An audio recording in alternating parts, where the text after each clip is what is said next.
Hi everyone, my name is Erica, and if you've clicked on this video, I am assuming that you are either interested in occupational therapy or are about to go through the process of applying to OT school.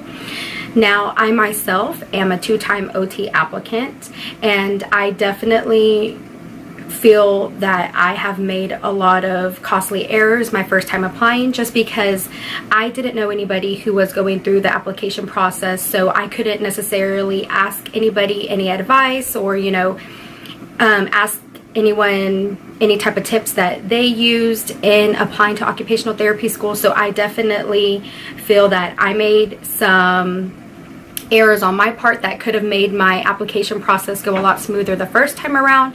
However, I wanted to make this video because you may be going through the same thing or not know anybody that has gone through the process, and I believe that I have learned a lot my first time around to make this second time around a lot smoother, and has made my life a lot easier in terms of the application process. Now, if you see me looking down, I do have a notebook full of tips here that I want to make sure that I express to you to make sure that you are well informed in your application process. So if you see me looking down, that's kind of what I'm reading here. But I do kind of have to give a disclaimer, because I wanted to say that while this video may take more of an occupational therapy turn, I may cover some important information in terms of our CAS site, and I will get to that later on in the video. But most OT programs apply through this OTCAS site. However, it is a third-party site that also shares similarities with PTCAS and NCAS. So PTCAS being the application site where future PTs will apply through, and NCAS for nursing applicants. So if you are a PT student or a future nursing student, definitely go back and make sure that your CAS sites are similar to those that I will be talking about later on in this video, because I definitely don't want you to miss out on any potential important information that is different than what I've experienced through OTCAS. So in order to apply to OT school, you will need to have 3 basic requirements. 1 being a bachelor's from an accredited university, 2 would be some type of entrance exam, and 3 would need to have completed or in the process of completing a certain number of observation hours. So for your bachelor's, it will need to be from an accredited university, or if you are in the process of graduating, so let's just say you will graduate in the spring prior to the start date of your program in the fall, you should be okay as long as your prereqs are met and your GPA is good. Okay, there is no specific major that will necessarily get you extra points or weigh against you. Just as long as you have those prerequisites met for that specific program, then you should be okay. Now, for your entrance exam, I believe if it hasn't changed, OTs and PTs are still taking the GRE. And the GRE is broken up into 3 different components. There is a verbal component, a quantitative component, and a written component. Now, I have some average scores that I've seen in my region that makes a candidate competitive. However, if you do not make, or if you do not have these average scores, definitely do not let that discourage you. I myself am a few points shy in some areas. However, I do have a good GPA and I do have a lot of observation hours. So in a sense, that kind of outweighs, those lack of points there in certain sections. So definitely, if you do not make these averages, do not let that discourage you, but you will have to make up for it in one area or the other, if not both areas. So the average score for both verbal and quantitative are both 150 each. That makes a candidate competitive, and for the written score, it is a 4.0. So definitely look into that if you are thinking about doing test prep. Those are my recommendations, at least in terms of how high do I need to score. So definitely look at those averages, and if you look at the program's website that you are wanting to apply to, they may list some of the averages of their previous cohorts so that you have an idea of where you need to be a competitive applicant. Now, in terms of observation hours, you must have completed them or are in the process of getting them completed. And so the average amount of hours minimum that I've seen be anywhere from 20 to 40. So there are certain programs that want you to have a total number of 20 to 40 hours minimum. However, you want them to be in various settings. Various settings include inpatient settings or hospitals, outpatient clinics. There's long-term care like nursing homes, subacute care, home health, school-based. There's just a lot of different variety of places where you can do those observation hours. However, the maximum amount of hours that I've seen range from anywhere between 80 and 100 at least. But obviously the more the better.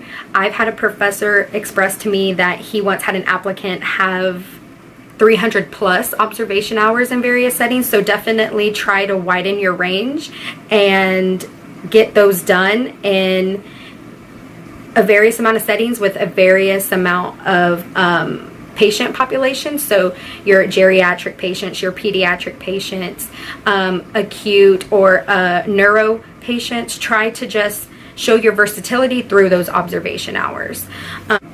So if you have those 3 basic requirements, more than likely you are ready to start the application process, and the next step would be to create your CAS site. The most important thing in creating your CAS site will be your email address. It needs to be a valid email that you check regularly. So all of the responses in terms of your application and how the process is going will be emailed through your specific email address that you register with. So make sure that if you do not already have a valid email, that you create one, and that is the one that you use for everything you do in terms of your application process. Now, each cycle opens around late July. At least that's how it was this past year, the 2018-2019 cycle. But make sure that you check maybe sometime during the summer or even late spring as to when the current cycle closes and when the next cycle opens, so that you can get a jump start on things and so that you can get the important aspects covered a lot faster and give yourself ultimately a lot more time in covering important aspects of your application. So now I'm going to go through a couple of suggestions that I believe you do first once you've entered in all of your personal information, and what you should probably do next in terms of your OTCAS application. So definitely look into getting started with your letters of recommendation. Hopefully you've been volunteering a lot by now and you kind of have an idea of who you want to ask to be an evaluator. So how OTCAS does it is all electronically. So you will need to obtain your evaluator's email address, and you will need to be transparent with them that their submission of that letter will go through OTCAS specifically. So they will physically probably never hand you a letter. They will need to create it, scan it, or just type it out on their computer and submit it through that link. And you may have to also express to them that it be a link that could possibly end up in a spam mailbox as well. That's something that I never had to go through. All of my evaluators got the link. However, I know things happen, so make sure that you let them know that it may end up in a spam box, because that's the link that you're going to need. You also want to give your evaluators a proper amount of time to complete the evaluation to make sure that you look good and you make a good impression on your letters of recommendation. OTCAS gives you a maximum of 5 evaluators, or 5 links that you can send out to each person. Now, most programs recommend you have anywhere from 1 to 2 OTs be evaluators. However, I suggest even maybe trying to reach out for a 3rd OT to be an evaluator and leaving the rest from different sources such as a boss or a professor. So definitely look into who you want to be an evaluator, and like I said, let them know that it's all going to be electronic. The next thing I suggest you do is get started with your coursework and your transcripts. This is where a lot of tedious work comes into play. Once you order your transcripts and you get them sent to OTCAS, they will have an address there on their website. you will either be able to personally input your college coursework, or you have the option to have someone at the OTCAS office input it professionally for you. If you choose the professional route, I believe the fee is $65 or $75, I believe. However, if you decide to do it yourself, let me tell you, that is what I did my first time around, and it is a lot of tedious work because OTCAS wants it entered exactly how it is on your transcript. So if there are some inconsistencies between what you've entered and what they see on your transcript that they receive, they're going to bounce back your coursework to you. So if you decided to enter in your coursework late and it is close to a deadline, your application may be bounced back to you, therefore missing that deadline and you not getting to apply to that specific programs. That is why I'm saying the earlier the better for your coursework and your transcripts, because of that potential for bounce back. The next piece of information I want to share with you is in terms of gathering all of your observation hours, because that will end up being a lot of paperwork on your part to be able to scan into OTCAS. So that is also something that I suggest you kind of get done as soon as possible. If you are done with your observation hours and you have a signature from your OT or your supervisor at your clinic or wherever you're doing your observation hours, as soon as you do it, get that scanned into OTCAS. Just because, again, if you have a lot of observation hours or you find that there's not a signature, you know, that might put a delay on your application. So just as soon as you get them, go ahead and scan it into OTCAS, therefore making your life a lot easier. Finally, after you've done all of that paperwork process, or, you know, if you're awaiting your transcripts, you can go ahead and start working on your general prompt. OTCAS will give you and all of the rest of the applicants a general OT prompt. And you're going to want to give yourself plenty of time to complete that prompt, because there are certain programs that is all of the written components of your profile that they will see. Like I said, there's some schools that don't have school-specific essays, so you want to make a good impression with that general prompt. However, like I said, there are some schools that do have school-specific prompts, but you won't find them under the supporting documents like you will the general prompt. You will want to go ahead and add whatever programs that you are interested in into your OTCAS cart, in a sense, and you will have a separate tab for questions that the schools will then have their own specific prompts underneath that separate tab. So just because you do not see any other essays within that same supporting document tab like the general prompt does not mean that you are done writing your essays in general. You want to get the general one done and then make a priority list in terms of which programs deadlines come earliest, and then write your prompts in order that way. Now, the next piece of information I want to share with you is regarding responsible financial submissions and knowing yourself as a personal graduate applicant. So for example, if there is a program, and I myself have had to make these tough choices or tough calls, is if you just know that your GPA, your GRE scores, or your observation hours do not match those of the previous cohort, or do not match those of what is being called the average of that program, I would suggest you trying to stray away from that OT program or that graduate program, just because to me that's not a financial application decision.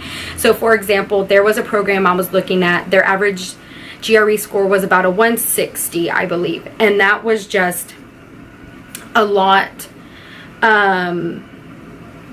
larger of a gap in terms of what I scored on the GRE and what they were requiring.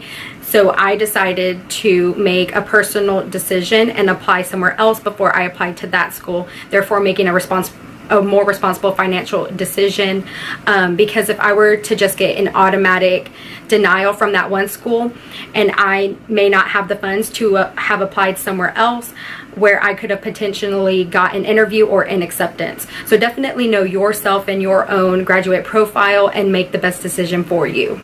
The next topic I want to talk about is understanding deadlines and verification status. That is definitely a question that always comes up during the application process. The general deadline that a program gives you, let's just say for example, would be January the 1st. So if you are thinking that you need to hit that submission button by January 1st, you may be correct. However, there are some programs that want you to already be verified by that deadline. So verification comes after you hit the submit button. And verification via OTCAS can take anywhere from 2 to 3 weeks, maybe even a month. However, that may be a stretch, but depending on the amount of applications they are receiving, they can give you that verification status generally between 2 or 3 weeks after you've hit that submission button. So if you needed your verification status by January 1st, therefore you would have had to have submitted 2 to 3 weeks prior to that deadline. And that is something that a lot of OT applicants don't know about, or they don't think about, and now everybody's freaking out because, you know, will I be verified by that deadline? Is definitely always a topic of discussion. However, my recommendation is always just, you know, 1, submit in advance and just not worry about it, or 2, do your research beforehand or reach out to the programs that you are applying to make sure if they require you to just hit the submission button by that deadline that they're giving you, or if they want you to be verified by that deadline. It will save you a lot of heartaches for sure. But there are some programs that are still able to review your application pending that verification status. So if you're not verified yet, like I said, there are some programs that will look at your application and you still may be invited for an interview. But you definitely just don't want to worry about that in general, and either ask beforehand or do your own research beforehand, or again, just submit early in advance. I will also have a link, or link it down below in the box, the customer service for OTCAS and their phone number. They are awesome. Anytime I had a question, they always answered it for me. You know, I never had any personal bad experiences with them. So hopefully if you have any other further questions that they can answer, I will leave their information down below. The last piece of advice that I can give you is to check for supplemental applications. Most programs do not just require the OTCAS application, they will want you to apply through their graduate school as well. So those are 2 separate applications that you will potentially need to do by the same deadline. So in a sense, you will have more work for more applications if there are also more programs that are due that same day. So again, definitely be organized in your application process and know those deadlines. But the supplemental application will also come with, more than likely, a separate application fee. So you will pay for your OTCAS application and pay for your supplemental application. Make sure that you get your supplemental applications done early as well, because those may take some time as well. And there are some schools who even do their separate essays on that supplemental application versus doing them in OTCAS. So definitely get started early and know your CAS sites as well as your university sites, and look for checklists through those program websites to ensure that you know what you need to. But other than that, like I said, I'm so excited that you are starting this application process, and I'm sure you will continue to have a lot of questions along the way. If you want to drop some questions below or message me personally, you can even follow me on Awesome Life Official on Instagram, and I will be of resource there. Definitely ask any questions that I never got to, or if you just need to have a more clear answer on. I hope to create a very inclusive environment here on my YouTube channel as well as on my Instagram page, that everybody can just answer questions within each other. And I will also have more videos going more in depth of each step in terms of the application process and my recommendations on that. But other than that, I hope y'all have a great day and a great rest of the week. I hope your 2019 resolutions are off to a steady start, and yeah, I will see y'all again another day. Bye.